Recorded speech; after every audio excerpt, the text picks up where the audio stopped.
Bonjour à tous et bienvenue autour de votre grande table du jeudi. Face à l'urgence climatique, certains en appellent au passage de la démocratie à la biocratie, animaux, végétaux. Pourquoi et comment donner une voix à ceux qui n'en ont pas? À partir de 12h55, rendez-vous avec les auteurs de Qui parle aux presses universitaires de France, Alyosha Imhof et Kantouta Kiros. Mais d'abord, œuvre de la nature. Le végétal peut-il devenir une œuvre d'art? Par quel procédé? Comment l'exposer?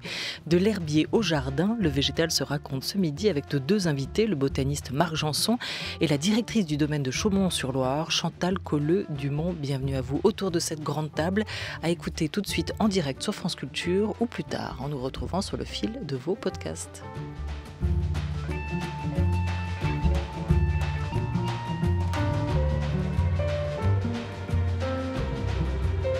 France Culture, la grande table, Olivia Gesbert.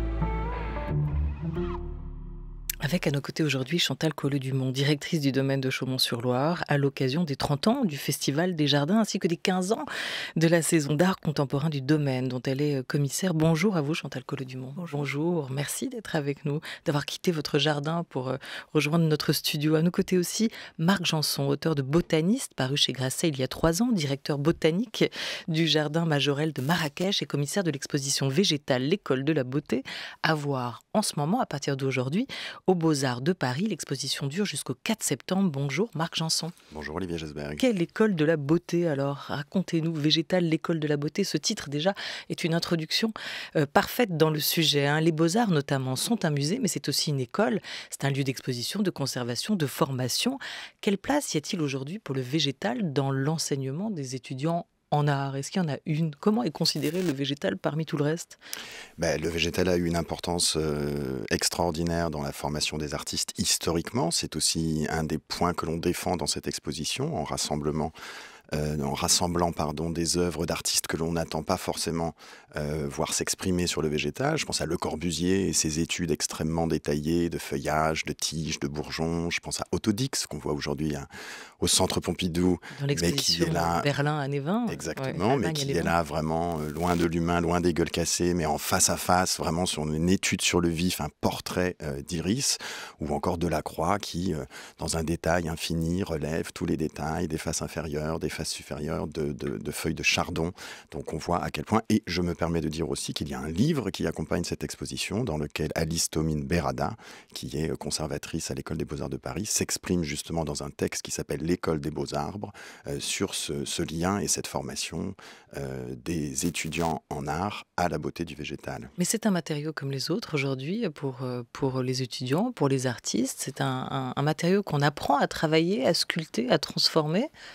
Alors, je crois qu'on a une approche du végétal qui est aussi différente aujourd'hui, puisque malheureusement, parmi ce que je défends, il y a bien sûr la taxonomie, c'est-à-dire savoir observer, mais aussi savoir décrire et savoir nommer le vivant. Je pense qu'il y avait cet univers de l'histoire naturelle, des leçons de choses qui était quand même beaucoup plus présent dans les esprits il y a quelques décennies. Je pense que ce regard précis sur le vivant dans son ensemble devient une question. Vous parlez de biocratie, voilà, ce bio, cet ensemble vivant est peut-être plus prégnant aujourd'hui et on fait peut-être moins appel, comme cette appellation qui me fait un peu horreur, cet espace vert. Voilà, on a tendance à mettre tout ça ensemble dans un grand ensemble, alors que cet ensemble, évidemment, il est composé de milliers, de centaines de milliers d'espèces précises avec des caractéristiques, et c'est à ça qu'essaye de sensibiliser l'exposition végétale L'École de la beauté. Et puis le végétal, ça peut être un matériau directement, mais c'est surtout d'abord une source d'inspiration, et c'est ce qu'on voit à travers ce dialogue que vous avez pensé, imaginé pour cette exposition aussi entre les bijoux, entre la joaillerie aussi et le végétal, les peintures, tout ce qui a pu être réalisé. Vos boucles d'oreilles d'ailleurs nous font un peu penser, Chantal Colleux-Dumont, à quoi? Tiens, à des feuilles? Montrez-nous de plus près. On va demander à Marc Janson qui connaît tout. Monsieur Herbier. C'est assez irisé, ça pourrait être un épiderme de bégonia, cher à Patrick Blanc, quelque chose comme ça. Elles ont beaucoup inspiré, toutes ces plantes, ces fleurs aussi, les bijoutiers, mais pas seulement. Vous avez été marqué par ce dialogue, vous qui avez pu parcourir cette exposition aussi. C'est une exposition extraordinaire. Là, le lien entre ces merveilles de joaillerie et ces tableaux, ces tapisseries, tous ces objets qui ont été rassemblés, c'est assez inimaginable et c'est vraiment une très grande réussite.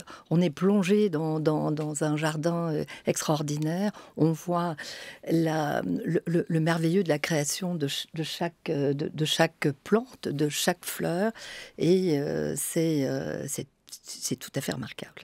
Et vous interrogez les motifs, d'ailleurs. L'ensemble des motifs peuvent être aussi interrogés à travers cette exposition. Peut-être ce serait intéressant de distinguer tout de suite, vous avez tellement l'un et l'autre l'habitude, j'imagine, de le faire, mais l'herbier avec le jardin. La différence qu'on peut trouver aussi entre ces deux, c'est de quoi? Représentation, on dit comme ça, Marc Janson? Alors, il faut savoir quand même que l'herbier, à l'origine, début du XVIe siècle, vers 1530, quand il est inventé comme un miroir du jardin botanique, il est désigné comme Hortus siccus, c'est le jardin sec. Donc il y a un lien intrinsèque dans l'origine même de l'herbier avec le jardin. Pour ce qui est de l'herbier, c'est vrai qu'il est quand même plus historiquement attaché à l'histoire naturelle, d'où ce lien avec la maison Chaumet qui porte l'exposition, puisque Marie-Étienne Nitto, quand il fonde la maison, se définit comme joaillier naturaliste. C'est quand même assez étonnant d'associer ces deux mots. C'est ce qui explique ce lien avec l'herbier qui est développé dans l'exposition. Mais l'herbier nourrit le jardin et le jardin nourrit l'herbier également. Et le jardin, c'est le vivant par excellence. On est immergé dans un jardin. C'est une œuvre d'art qu'on ne contemple pas, mais à l'intérieur de laquelle on se promène, et tous les sens sont mobilisés. L'ouïe, l'odorat, la vue, le toucher même, puisqu'un certain nombre de végétaux sont particulièrement agréables, ou même au contraire un peu difficiles au toucher. Dans un jardin, on est vraiment dans une œuvre d'art. Je défends beaucoup cette idée que l'art du jardin est un art véritable. On le dit en Asie, on le dit en Chine, on le dit au Japon. C'est un peu moins considéré de cette manière en Europe. Or, c'est un art total. C'est le Gesamtkunstwerk qui utilise beaucoup d'arts. L'architecture, la botanique, bien évidemment, et d'autres arts comme l'hydraulique. Donc, c'est un art qu'on pourrait dire supérieur. Oui, un art total ou une synthèse des arts, ce que vous évoquez à travers ça. Mais qu'est-ce qui fait que le jardin devient art? Qu'est-ce qui fait qu'un jardin devient un domaine artistique, en fait? Une pièce d'art, une œuvre d'art? Parce que j'essaie de voir ce qu'on peut évoquer face à l'histoire, parce qu'on a évidemment le nôtre et des très très grands créateurs de jardins. En fait, le jardin devient art quand il est sculpté, réaménagé par la main de l'homme. Très grands paysagistes. En fait, on a des êtres qui sont de très grands créateurs et qui font du jardin, utilisent les éléments du jardin, la palette végétale, les couleurs et tout ce que j'évoquais pour créer une œuvre. Et d'ailleurs, les vrais grands jardins sont des jardins qui sont des jardins d'artistes. Le jardin Majorelle que notre ami dirige est un jardin d'artistes, mais on a beaucoup d'exemples de très très beaux jardins qui sont réalisés par des artistes. Je pense à un jardin de cactés absolument extraordinaire qui a été réalisé c'est dans une île où le... César Manrique. Voilà, merci. Oui. J'ai eu un petit... César Manrique utilise les cactés, les succulentes, comme des sculptures. Et il y a beaucoup d'exemples de ce type où les vrais jardins extraordinaires sont des jardins créés par des artistes. Voilà, c'est un espace de créativité, le jardin, assurément, et c'est assez intéressant, rigolo. Vous le racontez dans votre livre Botaniste, Marc Janson, que le botaniste est l'ennemi en fait du jardinier, ou en tout cas son strict opposé. Le botaniste n'est pas le jardinier. Ce malentendu dure depuis le XVIIe siècle. C'est le jardinier qui accompagne le développement des plantes, il les veille, il les maintient en vie. À l'inverse, le botaniste coupe les plantes, il les observe dans la mort pour mieux les situer à l'intérieur du vivant.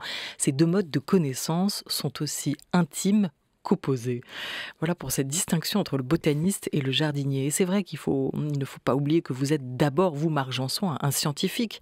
Vous étudiez la science des plantes, cette science qui vous a conduit d'ailleurs jusqu'à l'herbier du Muséum national d'histoire naturelle de Paris, avant Marrakech, où vous êtes aujourd'hui. Et là, ce sont des millions d'espèces qui se sont offertes à vous, à votre étude. Comment vous devenez commissaire ? On parle du passage du végétal de l'état sauvage à l'état d'œuvre d'art, mais comment est-ce qu'on devient botaniste scientifique à commissaire d'exposition ? Parce que je pense qu'aujourd'hui, bien sûr, on n'a jamais eu autant besoin de taxonomistes pour décrire ce monde vivant encore largement inconnu et qui pourtant est en même temps extrêmement menacé. Et les mots du scientifique souvent déconcertent. C'est-à-dire que je peux passer de synapomorphie moléculaire, je peux expliquer un épiderme dufteux, je peux expliquer le pétiole et le limbe. La plupart des gens ne sont plus connectés à cet univers-là. Par contre, ce qui peut rassembler tout le monde, au-delà des civilisations, au-delà des cultures, c'est la beauté. C'est ça qui explique aussi l'aventure que je mène en ce moment au Jardin Majorelle. On arrive dans un lieu qui est beau et tout de suite on est dans un état d'esprit de connexion, de respect.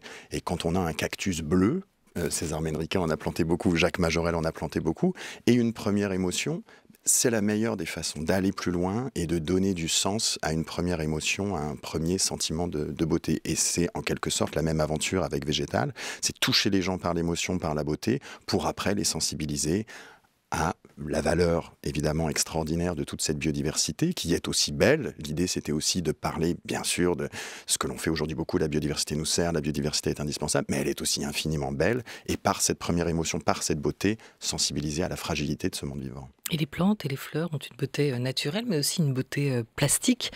On le retrouve dans ces mots d'une passionnée de fleurs et de jardinage, c'est Catherine Deneuve, l'actrice, la comédienne, on l'écoute.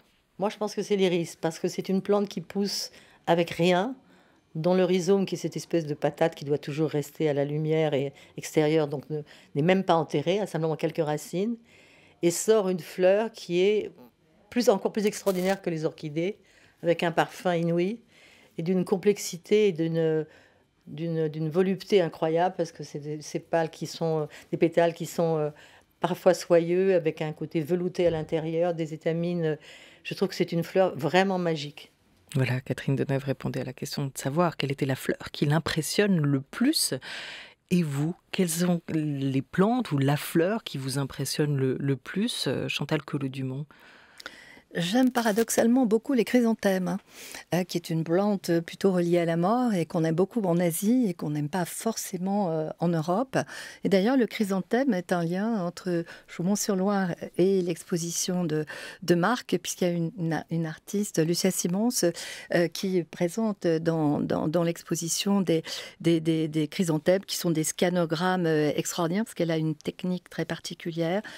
Mais c'est difficile de choisir une fleur dans l'infinité des possibles de la nature. Peut-être le palmier pour vous, Marc Janson. C'est quand même votre porte d'entrée aussi dans ce monde j'ai végétal. passé beaucoup de temps avec eux et je continue à en passer beaucoup à Majorelle. Moi, je dirais plutôt, sans snobisme, que j'aime moins la fleur que le végétatif, c'est-à-dire que la feuille, que la branche, que le bourgeon. Et c'était quelque chose que je voulais aussi défendre dans Végétal. On vit une époque où souvent la fleur efface complètement la plante dans ce qu'elle a de végétatif, dans ses racines, dans ses tiges. On arrose des fleurs. Non, on n'arrose pas des fleurs, on arrose des plantes. Et le parti pris de l'exposition, c'était aussi ça, puisque tout le rez-de-chaussée, la première salle qui est consacrée à la forêt, parle de bourgeons, parle d'écorce, parle de racines, parle de feuilles. Et c'est quelque chose qui, je crois, est important à resituer dans la vie de la plante et dans ce qu'est le végétal. Alors, je reviens quand même juste au palmier, parce que c'est vrai que ça donne cette image de la palme. On sort du festival de Cannes et on revoit cette idée aussi de cette largeur, de ces rainures qu'on peut retrouver dans le palmier. Comment vous êtes tombé amoureux d'un palmier ? Où a été le choc ? Il était quoi, esthétique d'abord ? Et absolument, et c'est aussi ces murs que l'on souhaite écrouler dans l'exposition, cette distinction qu'on fait toujours entre art et science. Bien évidemment, l'un et l'autre se nourrissent, bien évidemment, l'un et l'autre ont beaucoup en commun, et je pense que c'est peut-être rare chez les scientifiques d'assumer une partie émotionnelle dans le travail, mais je pense que si on travaille sur les méduses, c'est parce qu'à un moment on a dû les trouver belles, et moi ça s'est passé dans un taxi-brousse entre Dakar et Saint-Louis du Sénégal, où il y a ces forêts de rogniers, de palmiers rogniers absolument sublime, et ça a été d'abord un grand choc esthétique. À propos de choc esthétique, il y a cette idée de perfection, d'idéal aussi qu'on peut retrouver tout à coup dans la beauté d'une plante ou d'une fleur, d'un végétal. Et pour les 30 ans du Festival international des jardins, je le disais, qui ont débuté en avril et qui se refermeront, clôtureront le 6 novembre prochain, vous avez imaginé avec vos équipes, Chantal Collot-Dumont, un thème, le jardin idéal, et une carte blanche, enfin carte verte on dit maintenant, aujourd'hui dans notre jargon végétal, a été attribuée à Jacqueline Hosty, qui a remporté le Grand Prix de l'urbanisme en 2020. Quelle interprétation a-t-elle fait, elle, Jacqueline Hosty, de ce thème que vous lui avez offert, le jardin idéal? Et qu'est-ce qu'il représente dans nos représentations? Jacqueline Hosty a fait référence au jardin de son enfance. Elle était à Casablanca et elle a été dans ces jardins merveilleux où d'ailleurs il y avait des palmiers. Et donc elle a créé une ambiance très, très particulière avec une très grande exubérance végétale. C'est un jardin très, très vert et elle a fait des bassins très beaux, des petites fontaines, en utilisant d'ailleurs des matériaux de récupération. Et il y a également un endroit où on peut se poser comme un café. Pour elle, le jardin idéal, c'est le jardin de l'enfance, un jardin plein d'ombre et un jardin où on entend le murmure de l'eau. Et justement, si on parle on parle de Casablanca à Marrakech et de ce jardin, des jardins de Majorelle, quelle singularité ont-ils, puisque vous y œuvrez aujourd'hui, Marc Janson? Alors, ils ont une singularité qui n'en est pas une, pour reprendre ce que disait Chantal tout à l'heure. C'est-à-dire qu'ils ont été créés par un artiste, donc ils sont à la fois œuvre botanique, œuvre végétale et bien sûr œuvre artistique. Mais aujourd'hui, ce qui est important, je crois, c'est que tout ce sauvage, toute cette spontanéité, disons, de la flore est quand même extrêmement menacée. Les espaces sauvages sont en réduction absolument partout et je pense que dans les décennies qui viennent, face à la démographie, face à notre besoin perpétuellement accru d'énergie et de ressources, ces univers, ces grands endroits sauvages vont disparaître. Ça, c'est évidemment Romain Gary. Et donc, petit à petit, le jardin doit absolument devenir, en plus d'être esthétique, d'avoir ce rôle de conservatoire, d'avoir ce rôle de médiateur face à la fragilité, à la beauté et à la rareté du vivant. Et donc, ce que nous essayons de faire à Majorelle aujourd'hui, en utilisant cette beauté, cette esthétique et cette histoire qui évidemment est à préserver, mais c'est aussi de parler de ce qui fait l'entité d'un pays, c'est-à-dire son patrimoine culturel, mais aussi son patrimoine naturel, absolument. Ce qui est souvent oublié. Tout à fait. Et il y a un texte de Claude Lévi-Strauss qui est absolument, enfin une interview de Claude Lévi-Strauss qui est absolument formidable, où il parle justement de ces grandes œuvres d'art, ces grands artistes et comment finalement les baleines, les plantes, c'est absolument à mettre au même niveau. Il dit d'ailleurs très clairement, ni au-dessus ni en dessous, mais au même niveau. Et cette exposition, elle est aussi là pour interroger l'artiste et la place de la plante. C'est-à-dire qu'on a mis la plante au centre, c'est l'identité de l'espèce qui justifie le rassemblement des œuvres dans l'exposition végétale et qui questionne aussi l'importance, la valeur de l'œuvre, mais aussi la valeur du sujet. Bon, alors puisque vous citez Romain Gary, Claude Lévi-Strauss, nous on a choisi de vous faire entendre avec Oriane Delacroix les mots du philosophe Michel Foucault qui parle des jardins aussi comme un tremplin de l'imaginaire, comme d'une hétérotopie. On l'écoute. Peut-être le plus ancien exemple d'hétérotopie serait le jardin. Le jardin, création millénaire, qui avait certainement en Orient une signification magique. Le traditionnel jardin persan est un rectangle qui est divisé en 4 parties. Ces 4 parties représentent les 4 parties du monde, les 4 éléments dont le monde est composé. Et au milieu, au point de jonction de ces 4 rectangles, il y avait un espace sacré, une fontaine, un temple, et autour de ce centre, toute la végétation du monde, toute la végétation exemplaire et parfaite du monde devait se trouver réunie. Or, si on songe que les tapis orientaux étaient à l'origine des reproductions de jardins, au sens strict du terme, des jardins d'hiver, on comprend la valeur légendaire des tapis volants, des tapis qui parcouraient le monde. Le jardin, c'est un tapis où le monde tout entier vient accomplir sa perfection symbolique, et le tapis, c'est un jardin mobile à travers l'espace. Voilà, fantastique. Aussi définition du tapis.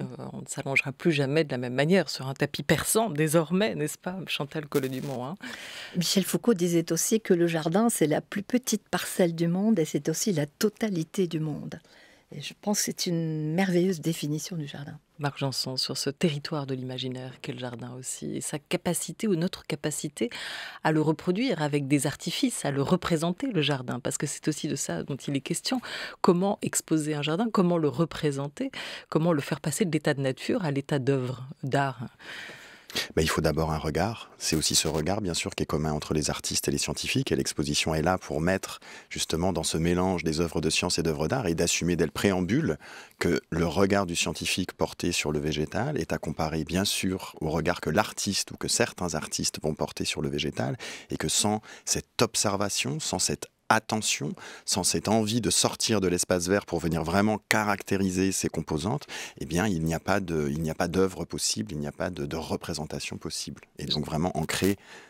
Là, Michel Foucault permet de faire une analogie extraordinaire avec l'herbier, que l'on appelle aussi Hortusier Malice. C'est un autre jardin d'hiver, mais à la base, il y a eu bien sûr une attention, une observation précise des choses. Qu'est-ce qu'il faut pour faire un jardin idéal? On a évoqué cette carte verte attribuée à Jacqueline Hosty, mais pour vous, Chantal Collot-Dumont, quelle est la définition de cela? Est-ce que ça nous ramène toujours au jardin d'Éden, en fait, dans toutes les fonctions que ce jardin idéal va devoir remplir?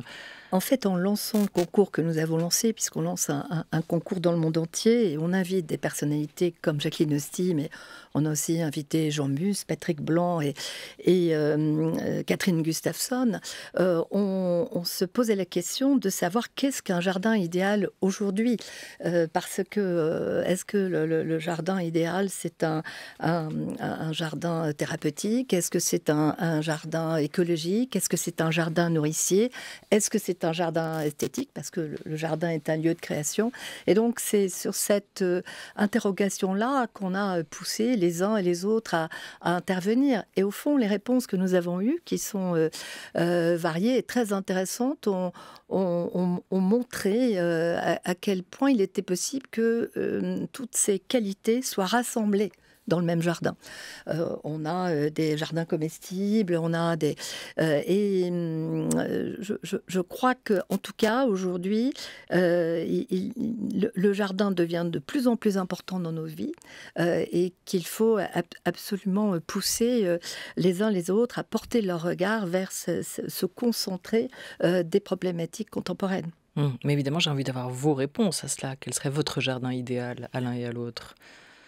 Alors, mon jardin idéal, c'est un jardin ombragé, un jardin au bord de l'eau, d'une fontaine, un jardin sous des arbres fruitiers, un jardin plein de couleurs, de parfums. Je pense que le parfum est un élément extrêmement important et que les fleurs qui attiraient les abeilles et les hommes avec leur parfum en sont un exemple. C'est un endroit où l'on parle. Le jardin de Catherine Gustafsson, la grande paysagiste américaine, est un jardin qui s'appelle On se parle. On est assis sur un banc blanc face au paysage et on se laisse aller à la confidence. C'est ça aussi le jardin, offrir un lieu où on se retrouve. Vous l'avez trouvé, ce jardin idéal? Vous l'avez trouvé quelque part? Il existe déjà ou il est imaginaire? Je pense que le jardin idéal est fait des centaines de jardins que j'ai pu voir et il est en nos têtes. Mais il y a beaucoup de merveilleux jardins de par le monde.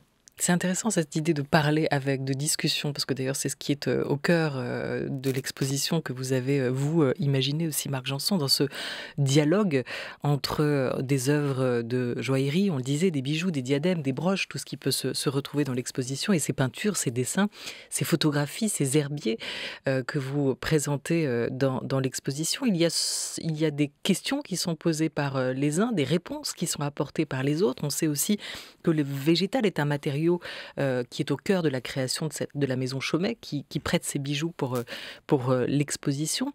Comment vous les avez pensés, ce dialogue? Quel est le langage commun que vous avez choisi de retenir pour les faire parler entre elles, ces œuvres-là? Alors, c'est ce que j'évoquais tout à l'heure, c'est l'importance du regard et de l'observation. Je pense que l'on sent devant chacune de ces presque 400 œuvres qui ont été rassemblées, ce détail, cette observation précise des choses. Et puis, c'est vraiment la plante qui est au centre, puisque je suis peut-être commissaire d'exposition, mais je ne suis absolument pas historien de l'art et je ne connais rien ni à l'art ni aux artistes. Donc, la seule chose que je connaisse un petit peu, ce sont les plantes. Et donc, c'est vraiment l'identité de l'espèce qui est représentée, qui en peinture, là en tapisserie, qui est l'élément de rassemblement de toutes ces œuvres. Donc on voit la même plante, mais vue effectivement par toute une diversité d'artistes et de scientifiques qui ont transposé ces formes. Il n'y a pas de plante vivante, c'est vraiment comment l'être humain et la nature elle-même, à travers des fossiles, des éléments de paléobotanique, va transposer ces formes du végétal que l'on identifie et que l'on caractérise en une multitude de pièces extraordinaires. Quels sont les enjeux pour vous des deux expositions que vous avez pensé, imaginé, de ces deux événements, de ces deux temps forts? On est quand même dans une période très particulière et on l'évoquera dans la deuxième partie de la grande table aujourd'hui, où il s'agit peut-être de redonner une place dans nos imaginaires, mais aussi dans nos vies, de créer ce dialogue et d'entendre ce que le végétal a à nous dire dans une période où on parle de disparition des espèces, on parle de changement climatique, de réchauffement climatique. Quel est pour vous l'enjeu de cette sensibilisation au végétal ? 80% des gens vivent en ville, ils vivent dans le béton, ils vivent dans le ciment, et donc n'ont pas cette relation privilégiée qu'il y avait naguère avec les arbres, avec les fleurs, avec les plantes. Et je pense que ce qui se passe aujourd'hui avec tous les sujets liés au réchauffement climatique qui sont dans toutes les têtes, il est important de sensibiliser le public, d'une part à l'extrême beauté du végétal et d'autre part à son utilité. Il faut arrêter de détruire le végétal et toutes les thématiques qu'on a pu, nous, de notre côté, utiliser, comme la biodiversité heureuse, le biomimétisme, le retour à la terre-mère, sont un élément, je dirais modeste, mais de sensibilisation à ces problématiques fondamentales. C'est le passage du sauvage aussi à la culture, mais cette question de la préservation qui est intéressante. Alors, on ne peut pas préserver, même si tout le monde nous y invite, préservons la biodiversité, conservons la biodiversité, mais quelle biodiversité ? On a décrit 10 à 15% du vivant qui nous entoure. Donc il est urgent de reprendre cette observation, de reprendre le goût de cette description. Si on n'arrive pas, il y a bien sûr la description des espèces, il y a aussi tout ce mouvement du vivant qui est bousculé, bouleversé par les changements climatiques, par les impacts anthropiques. Si on ne reprend pas, si on ne ressaisit pas l'importance d'observer, de décrire et de nommer, on ne réussira pas à conserver, puisqu'on ne pourra jamais conserver quelque chose que l'on ne connaît pas, que l'on n'identifie pas, auquel on ne se lie pas. Et c'est aussi ça le but de cette exposition. C'est bien sûr la beauté qui est partout, mais c'est vraiment la beauté utile, parce que c'est de cette beauté que viendra, j'espère, l'envie de vouloir regarder de nouveau, nommer de nouveau, pour mieux conserver, pour mieux préserver. Botaniste, un métier d'avenir. Merci beaucoup Marc Janson. Je rappelle le titre de cette exposition. Végétal, l'école de la beauté est à voir aux Beaux-Arts à Paris jusqu'au 4 septembre. Elle est à l'initiative de la Maison Chaumet. Merci à vous. Merci Chantal Colleux-Dumont, directrice, je le rappelle, du domaine de Chaumont-sur-Loire. Pour les 30 ans du Festival des Jardins et les 15 ans de la saison d'art contemporain du domaine, vous avez imaginé plein de choses pour nous et j'invite les auditeurs à s'y rendre urgemment. Merci à tous les deux.